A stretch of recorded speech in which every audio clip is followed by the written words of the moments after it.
Tomo says, my favorite live show. You're wired. Mike is wired.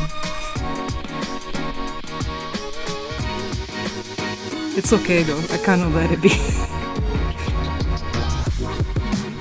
Is that okay? Do I need to unplug? No, just...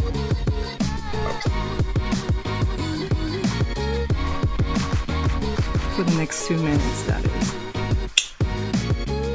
And also during the 5 minutes.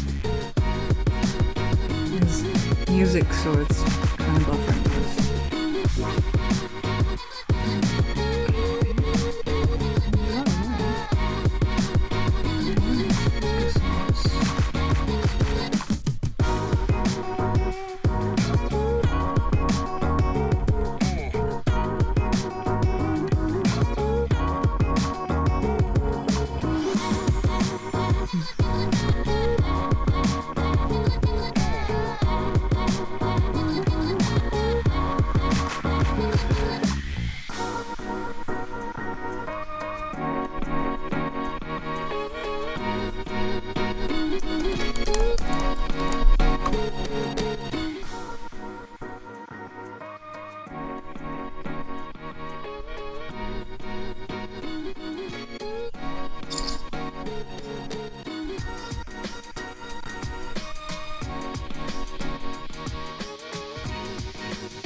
Yay! What's up, everyone? I'm Misaki. Welcome to Kodansha Live.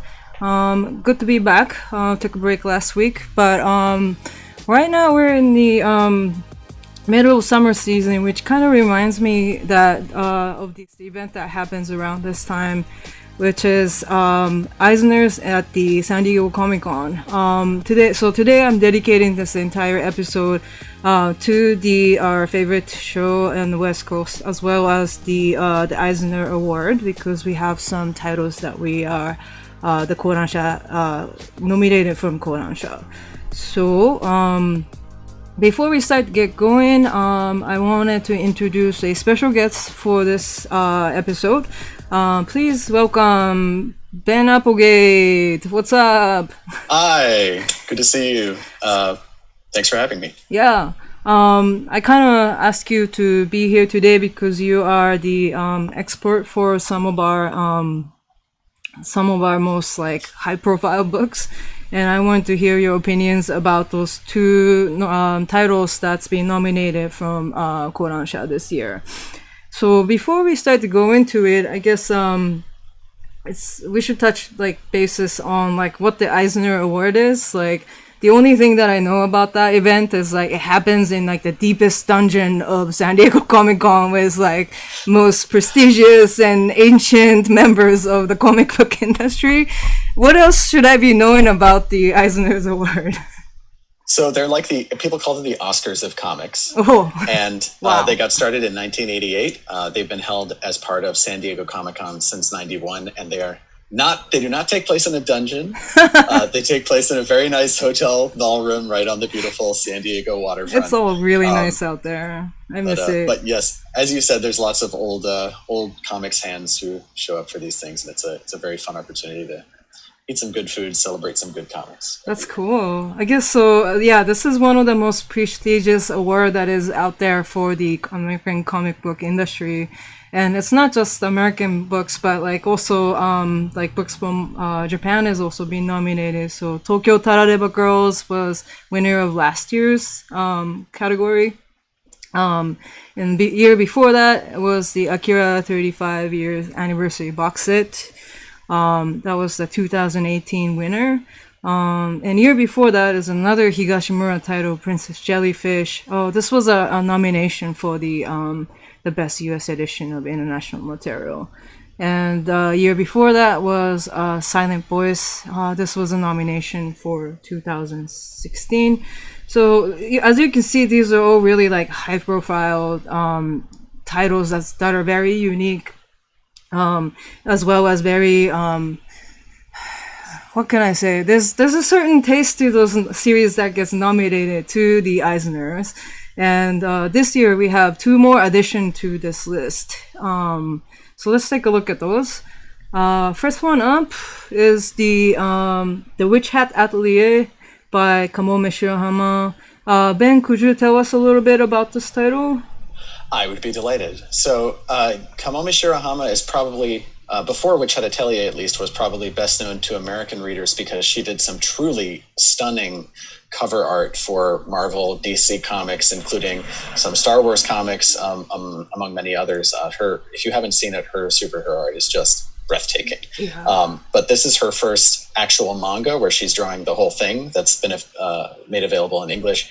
And it's a magic story. So in this world, you can see the main character, Coco, on the front cover there. Mm-hmm. In this world, magic is exclusively done by witches. Mm. And witches say that you have to be born a witch. You have to, have a special ability in order to do magic. And so anyone who's not a witch can't do magic. This is, as it turns out, not true. Coco meets her first witch, and she ends up peeping on him as he's doing some magic. And she discovers that magic is not you don't have to be born to do magic. Magic is just drawn. I see. I actually have these pages right here of her. So she's told not to go into the building while he's casting a spell, and but she does anyways. Yep, as any good rebellious kid would. She actually works in it's like a fabric shop. They make clothing, and so she's used to drawing on fabric. Oh wow. I see. I have she has like a special skill to kind of draw straight lines on the fabric, right? Mm-hmm. Yeah. Now she gets given a special book, which she realizes is actually a book of magic spells. Mm-hmm. And she tries out a few of them. It does not go well. And a tragedy takes place, which this witch must save her from. And he whisks her away to his atelier, where she and a few other students learn how to be witches.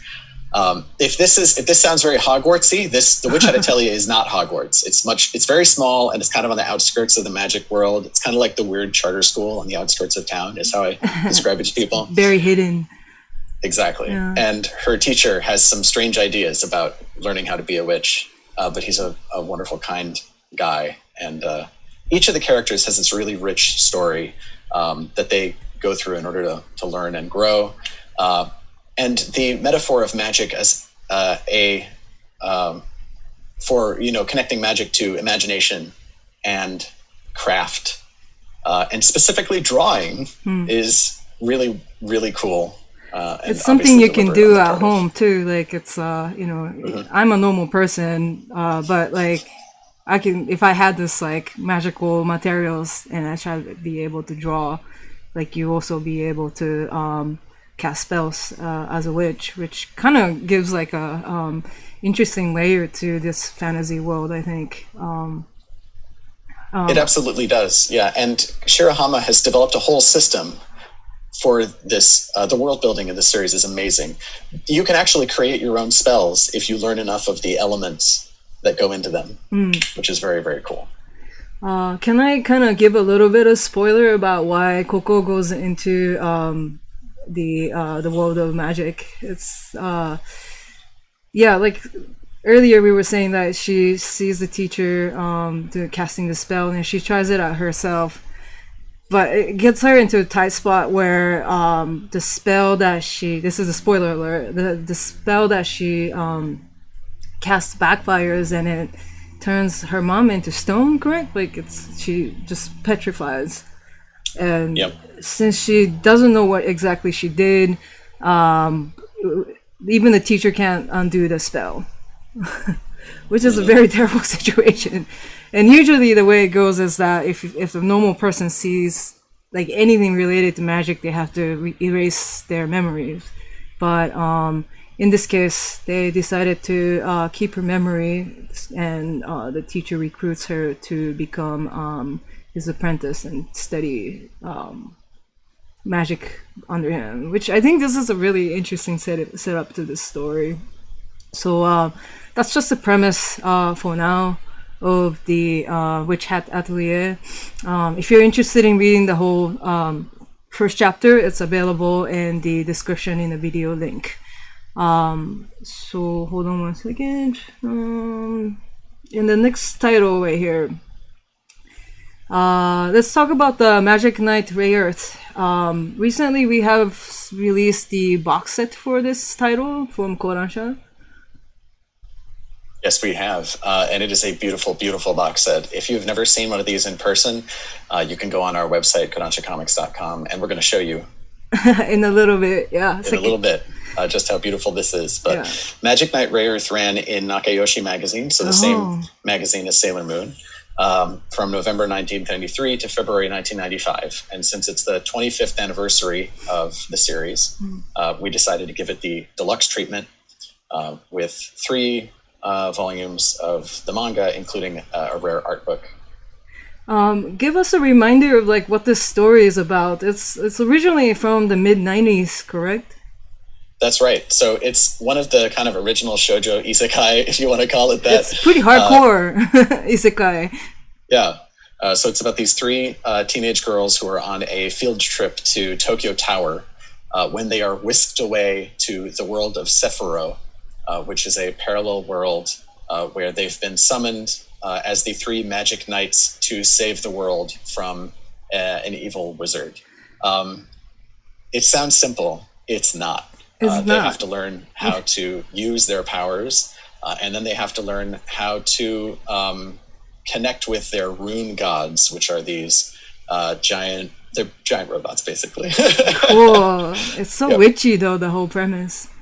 But it's a clamp title, so nobody's motivations are as simple as you think at first. Ooh. And there's lots of layers to the character motivations, and of course the art is stunning. Yeah. I just remember these characters, when they first meet, they were total strangers to each other, no? That's right. One of them is kind of the really energetic, outgoing one. One is the high class, rich girl, and one is the smart one, quote unquote. Yeah. I really like these characters. It's like the power balance between these characters are like perfect, and like also the representation of their powers are like shown in their personalities, which I remember when I was watching the anime back in Japan. I really liked the aspect about this series. Okay, so Rayearth. Yeah, a lot of people probably know it from the anime, which ran in the 90s as well. Yeah. And then there was an OVA later in the decade. OVA. So when like 40 something episodes of anime for this. When I see the first couple pages, like when I was reading through it, it reminded me of the theme song. Like it came to me right away, like the Tomaranai mirai wo mezashite. I was like, wow, it's been like many decades and I like still remember the soundtrack. I was like, oh wow, like that's kind of what it happens to like a younger age when you're exposed to stuff like this. So I literally just watched it on YouTube before this to like jazz myself up. Yep. Totally. Oh man, okay. That's something that I really like to revisit. But manga actually until now, like I never really had a chance to read it. So I'm actually very excited that we have the entire box set. And let's see. You said that there's a second box set that's coming out also? Yes, that's right. So this is the first series, Magic Knight Rayearth, and the whole first series is in this box. But we're also releasing the second series, Magic Knight Rayearth 2, and that'll be in the same kind of box, 3 volumes of story plus the hardcover art book. That's coming this fall. Okay, fantastic. So this October, you'll be able to complete your Rayearth collection. So much clamp. So the hardest thing for me about this year's Eisner is that both of these really awesome mangas in the same category, which is the best international material from Asia. And it's also up against like very hard competitors like Beasters and Cats of the Roof and Grass. And the Po Clan. So I'm like, man, we're really up against a really hard competitor this year. So I kind of want to ask you, Ben, like, which title are you actually rooting for to win the Eisner Award this year? I try not to pick favorites, but if you are to choose, which one? Of course, I've put a lot of hours into them both. I think that I've got to go with the new one, and Witch Hat is just such a work of genius. I think that should win.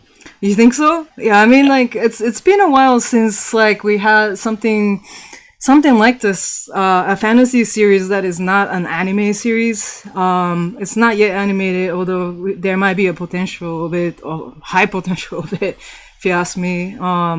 And also, like the worldview is nothing like the world that we know from other type of fantasy series, like in Western and Eastern realm. It's totally original, so I kind of feel you on that one.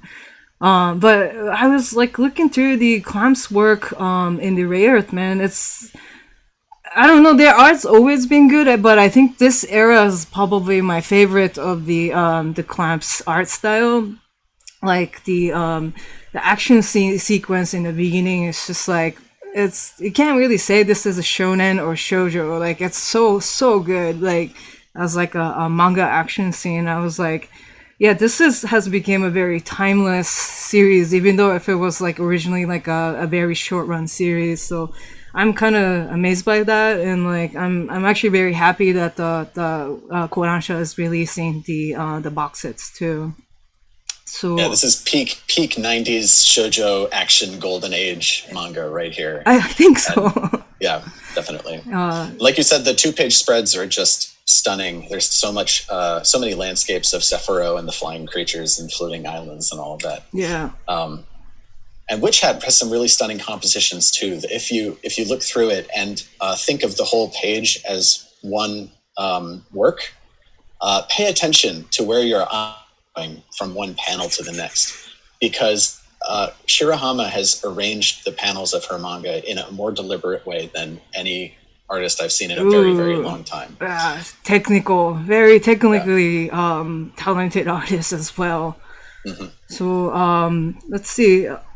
Both the chapter 1 for Witch Hat Atelier and Rayearth is available on KodanshaComics.com. The actual links are on the video description. So if you want to really see like what we're talking about right here, what the pages look like, what the art style look like, I highly recommend you to check out those links. Okay, so I'm actually getting really hungry, so let's go on a short snack break. But before I do that, I wanted to ask you guys the same question. Which manga do you think should win the Eisners? Just write in your answers and comments. Let's chat later in the show. And we'll be reading your comments while we're on the break and eating snacks. So we'll be right back.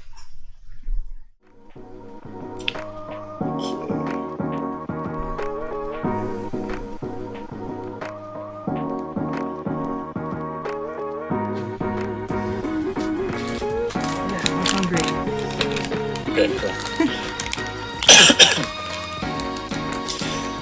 I want to make sure to mention that the Eisners are online this year, and that anybody can watch them. Oh. So when we get back in, I want to make sure to bring that up. Okay. That's cool. Yeah, they're live streaming them. Phil Lamar is gonna host.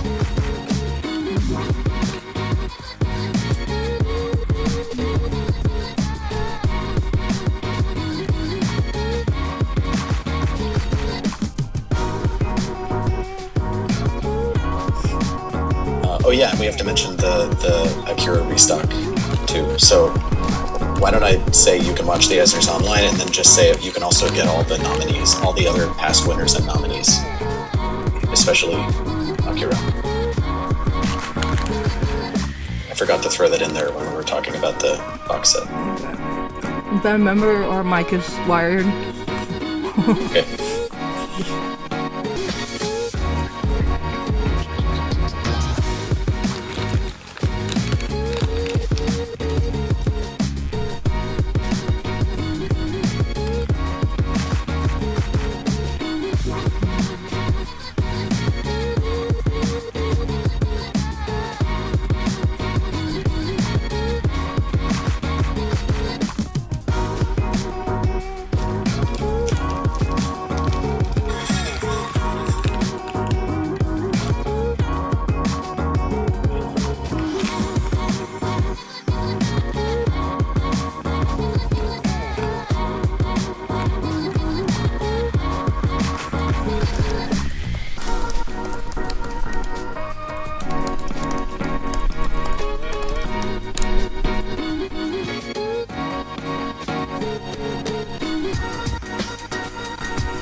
Going back.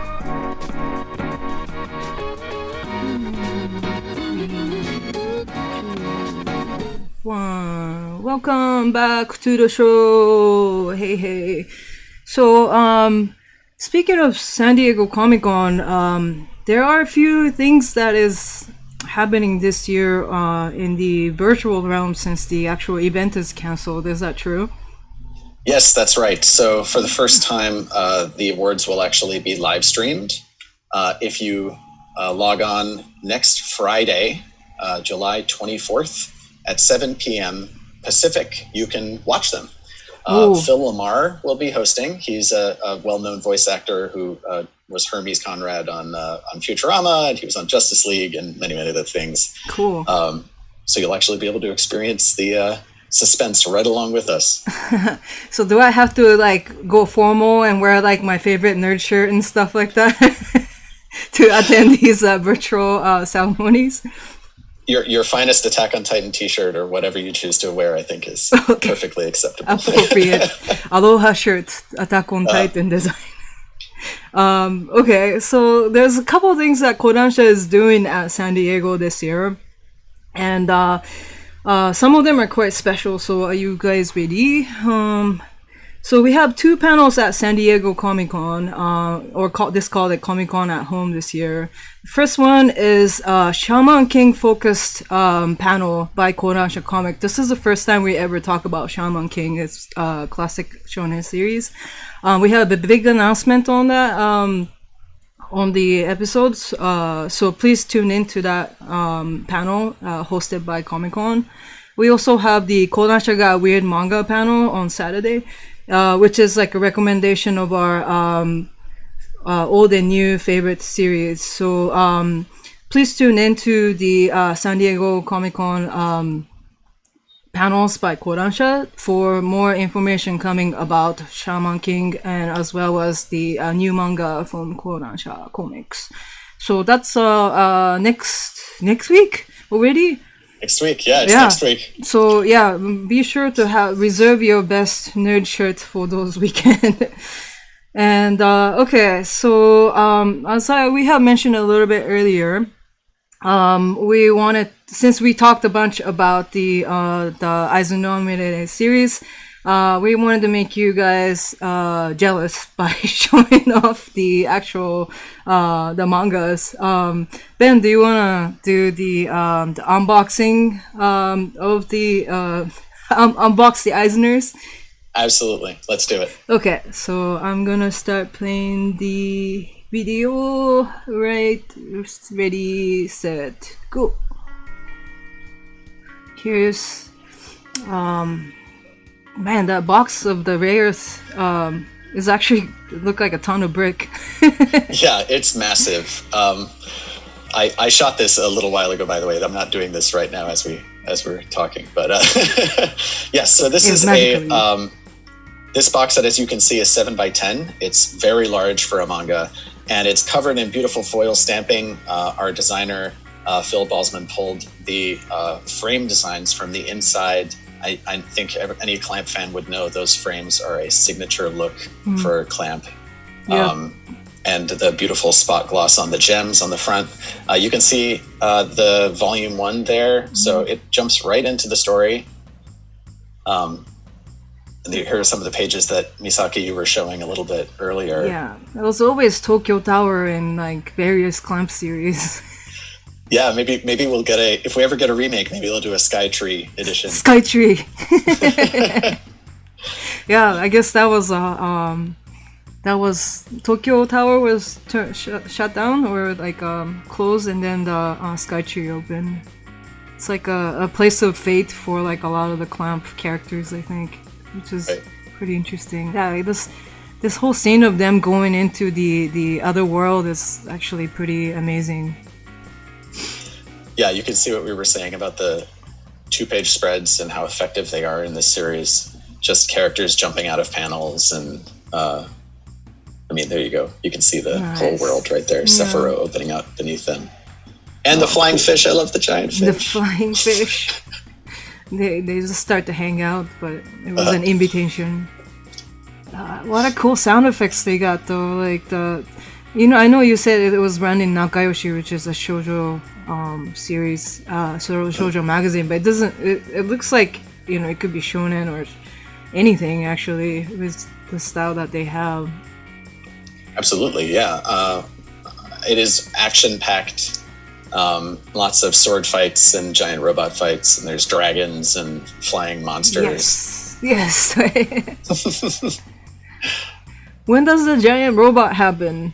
Oh, there we go. So this is Sarah's. Yeah, so you can see the dragon there. What's one of the dragons that becomes the rune god that they pilot. Awesome. Look at that shine. You can see the front covers a little bit here. Each one features a different magic knight. So color-coded too? Yeah. Was it? They're color-coded too, exactly. Yeah. Hikaru, Fu, and Umi. Exactly, right. So they're like fire, wind, and water. Precisely. Kinda. Yep. Oh, they have the map of the world. I like it when the manga artists do this. On the end paper. And this is the art book that actually did get a US edition from Tokyo Pop, but they didn't make very many of them, and it's been out of print for a very long time. Wow. And I mean, look at those colors. I think that the reproduction quality in our edition is much, much higher too. So if you've ever wanted to see this art as it was truly meant to be appreciated, this is the way to pick it up. For sure. I love that art, man. Right there. They're so good. And the way they use like traditional medium, it's like really good here. It's like at their prime. Absolutely, yeah. And here's one of my favorite pieces, actually. This is a promotion for the Sega Saturn Rayearth game. They're holding the Sega Saturn! Yeah. Overtime. It's a hoot. And what about these black and white pages here? So the black and white pages in the very back are actually first of all, these icons, cute. These color icons, these are like cute little chibi pieces. They drew so much promotional art for this series. Yeah, they did. It's mind-boggling. Yeah. It's like they were tireless. So if you ever wanted a Twitter profile picture or anything like that, you can feel free to grab it out of the back of this book. There's one for every mood. I think new icon for me here. Yep. There's like a ski, like there's like summer, like sky scene. Like none of this really happened in the main series, but Right, there's no skiing episode of the manga, at least. These black and white pages are just take you briefly through Rayearth's art creation process. So it's 6 steps of how they worked at that time, which is actually a really cool little historical artifact. Especially because they work together, huh? Yeah. Wait, is this the special fold out? These are the really gorgeous right there. Yep. And is it and then double fold? Yep, 2 folds on each of them. And then, of course, right in the middle, this is the pride and joy for me right here. Oh, snap! That's a huge illustration. Was it drawn as a one piece, like originally? Yep, that's all one piece. That's as far as I know. Man, that's a lot of planning that went into that book too, and thanks for spending that much of budget onto this too. I love that stamp foil in the back that makes it like extra kind of like fantasy feel comes through when there's like some shiny elements on the book, and it fits nicely back into the book. Comes with the art book, huh? Okay, so now we're looking at the Witch Hat Atelier. This book too, like, kind of grabs my attention in a different way from any other series. It's like, it's already by the time you're looking at the cover, you're in the world of Witch Hat Atelier, is how I feel. Can I just mention like how beautiful her artwork is in the first couple pages of the colors? Like, yeah, totally breathtaking. Yeah. I mean, you can see from the very first 2-page spread how important the act of creating art is going to be to the story, because you've got the actual hand holding the pen, creating the artwork. Right. This is a book about the act of imagination and creation. Yeah. It really blends like the fantasy world and the real world from that kind of experience. I think it's very intentional. Yep, definitely. And you can see here a little bit of some of the compositions that I was talking about. She really pays attention to, you know, the eye lines on the individual pages. Have you checked out like her Twitter? It's if really, it's really cool.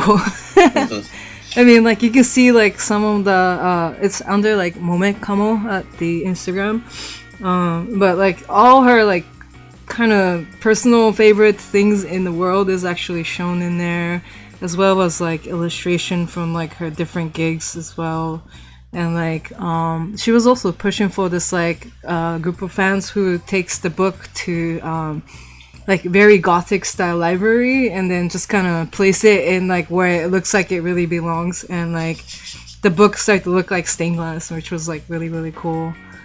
Here's many covers of Witch Hat. Good timing. Yeah, you're getting to see all the front covers here, and you can see the kind of triangle motifs of these covers, which we have worked really hard to preserve the exact layout from the Japanese versions.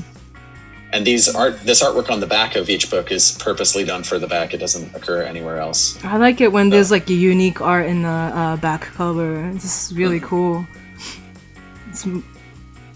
Oh wow! How many volumes are out there now? We have 5 volumes out, and 6 is on the way. Okay, cool. Well, thank you for that, for showing off all the books. But that wasn't the only intention that we had. You know what else we got? We got this special giveaway for this episode of Kodansha Live, that we are giving out both Magic Knight Rayearth as well as Witch Hat Atelier book to lucky winners. So please take the survey in the video link and let us know how you feel about this episode, and you'll be entering for the chance to win these awesome books. So it's a value of how much? A lot of money, because like the box set itself is over $100, so I think it's like $180, $190 value altogether. So you're definitely getting your money's worth entering this sweepstakes here. All right, please take a look at the survey and the video link. And we're looking at the chat, what is going on, what the fans are saying right here. Let's see. I will have to put that manga on my list about Witch Hat. The art looks incredible in Witch Hat Atelier. Yeah, I mean, like I for like almost like last year or so, if there's like anybody new to be reading new manga, like what could I get into, or like my kids want to get into something new, what would you recommend? I highly recommend this one to basically anybody, like kids of all age, adults of all age, like any gender. Really, it kind of just transcends all of that, and it's like a good read for everybody else. So A really thoughtful read too. Like there's a chapter a little bit later on that is about a character who's colorblind. Right. And it treats the subject in this really sensitive, interesting way, and it's nothing I've ever seen done in a manga before. Like every volume has at least one moment like that. Yeah, that's as you can see in the covers, like there's many characters that gets introduced throughout the series, but like every one of them are very unique. Like there are no cookie cutter characters in this series, so it's one of the things that I really like. I saw a question that asking, are there color pages? In the Witch Hat Atelier or the Rayearth, definitely. Either way, the answer is yes. If we had color art, we printed it in color. That's good. That's one of the perks, I think, about getting these manga in print, because you get to like keep those in your collection. So that itself is like kind of worth the money. I see a lot of people complimenting about the Rayearth box set, saying that they're really nice and pretty art are in there, and a lot of oohs and ahs are in there. Every time I read it, even if I've read it 2 times already, I ooh and ah over it. I mean, you just can't help yourself. Yeah, that's one of the beauty of the clamp titles too, and I'm actually very happy that this after many years of us publishing their work, we have more collection, more body of work by the creator group Clamp, and that we can now call ourselves, I guess, a home of Clamp too. So that's kind of exciting, amazing. Yeah. Let's see. A lot of people are a lot of exclamation to go with Shaman King, and their favorite characters' names are in there. I think a few people are excited about Shaman King, Misaki. I mean, that was one of my favorite shonen series back in the early 2000s. So I'm very excited to be able to talk about that series. This is a teaser today, but then we will have more announcements, and I'll guarantee you that you guys will be happy to hear what we have to say. Yes, we will. That is next week on Thursday. So we'll remind you in the social media and so forth. But keep an eye out for any posts from either Comic Con International or Kodansha Comics on the information on this panel. Somebody said, "Nice watch, man." Oh, thank you. Yeah, thank you. It's my Fitbit. It's very important when you're stuck at home to make sure I'm getting my steps in. Yeah. And I see Sega Saturn. People are, some comments about Sega Saturn. Yomi ga ere. Okay. Kimi no. Oh, someone mentioned reminding you to mention the restock of the Akira box set. Yes. Oh. You can get the Akira box set again. If you didn't pick it up the first time, this is your chance to pick up the Akira 35th anniversary hardcover box set, which comes with all 6 volumes of the series, plus the Akira Club beautiful hardcover art book, and the Good for Health, Bad for Education. The name. Yep. I really want to get my hands on those for my friend in the holiday season. Do you think it will be around until then, or should I come up on it like right away? I wouldn't wait if I was you. I think it'll still be around through the holiday, but I can make no guarantees. I know for now, your favorite online retailer, whether it's Right Stuff or Amazon or wherever, either they have stock or they will have stock shortly. So if you need it, now's the time. Okay, cool. Definitely gonna work on that one really, really quickly.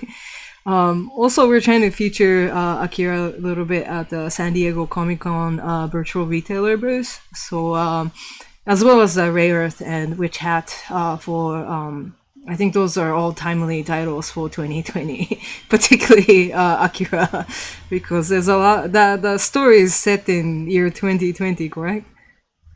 Yes, that's true. Yes, it's ahead of the, not just in 2020, but it takes place ahead of the 2020 Tokyo Olympics.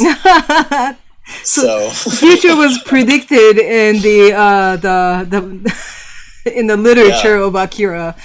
Yeah, circa the type 19... of calamity was wrong, but yeah. But it kind of gives me a different kind of relief that, like, okay, like, this is what's actually happening in 2020, but in the fictional world 2020, and there's like more crazy stuff is happening. Yep. It kind of gives me a I don't know, like fiction therapy. Yeah. Someone asked, how will the virtual Kodansha Comics booth at Comic-Con work? It will be accessible through their website. I believe that we will be represented on their interactive floor map. So I think that once the time gets closer, please check out the San Diego Comic-Con website, and we will let you know as we get close to date as well. Let's see. Oh, somebody told me, nice hat. Thank you. It's my name tag hat that I wear to like every virtual con nowadays. It's just like whenever we're doing these panels, just have my name represented there, so it's easier for interaction. But also we start to have more like legit big announcements on these virtual panels. So I really hope that the fans of Kodansha will also pay attention to these panels that we will be doing for the our favorite online convention. Shaman King's also still blowing up. Did you have random question to Ben? Did you have any favorite character from Shaman King? To be honest, I didn't catch the vote on the first round of Shaman King, so I'm excited to get into it this time. Yeah. Okay. Well, my favorite is the Ainu kid, Horo, who is like the Japanese indigenous tribe, and who is also a snowboarder. And he has like a spirit who's connected to the Ainu culture. That's I think I was really into snowboarding at that time, so like that was my favorite character. I will say, I think from what I have read, I think it's cool that he has a fiance like right off the bat. Yeah. And she seems pretty awesome. She's like pishish. I like them both very much. Both Anna and Yo, and I think it is kind of mind blowing that like somebody who looks like high school or junior high school seems to have like a fiance. Is like pretty mind blowing. I mean, I had classmates like that who are still married to, their high school girlfriends or boyfriends. That's cool. So it happens in the real life as well as the fantasy world. That's right. Good to hear. Okay, I think that's all the time that we have today. We looked at a lot of the chats, and we will continue to look at it after the show is over too. And please don't forget to take the viewer survey if you enjoyed this episode. And Ben, I wanted to thank you for joining this week's episode. It was a lot of fun to talk about the titles that we talked about today, and make me more hyped up for San Diego Comic-Con online. Absolutely, my pleasure. Thank you so much for having me, and I'm going to miss the chance to see you and everybody else in person this year in San Diego, but I hope we all get together and have fun online. Soon. Yeah, soon. Anyway, anytime. Oh, so next week we have another episode. This time we're going to be dedicating ourselves to Cells at Work and all of their spin-off series, which is a lot is coming up in this world of Cells at Work. So if you're a fan of the series, I hope you tune in again to Kodansha Live at the same time, same place next week. So we will see you next week. Laters.